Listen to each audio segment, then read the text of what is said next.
బంగారం ఇప్పుడు ఎవరైనా కొంటున్నట్లయితే మరి కొద్ది రోజులు ఆగమంటున్నారు నిపుణులు. ఎందుకంటే ఇంకా భారీగా తగ్గే అవకాశాలున్నాయి. దగ్గర దగ్గర తులం మీద 7,000 నుంచి 8,000 రూపాయలకు తగ్గే అవకాశాలున్నాయి. అంటే 37% జనవరి నుంచి ఇప్పటి వరకు పెరిగినటువంటి ధరలు 37% తగ్గే అవకాశాలున్నాయని చెప్పి వరల్డ్ గోల్డ్ కౌన్సిల్ అయితే చెప్తుంది.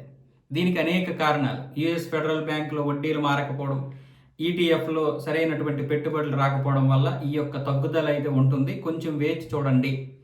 అంటే ఈ యొక్క 6-7 నెలల కాలంలో 20,000 రూపాయలు పెరిగింది కదా, ఈ ధరలు 37% అంటే 7,400 రూపాయల నుంచి 8,000 రూపాయల వరకు తగ్గడానికి అవకాశాలు ఉన్నాయి. కొంచెం కొన్ని రోజులు, ఒక వారం రోజులు కొనేది ఏదైతే ఉందో అది వాయిదా వేసుకోండి అని చెప్తున్నారు. కానీ ఇప్పుడు పెళ్ళిళ్ళు ఇక త్వరలో ప్రారంభం కాబోతున్నాయి. ఈ 15వ తారీఖు, 13వ తారీఖు అయిపోతే మంచి రోజులు వస్తాయి.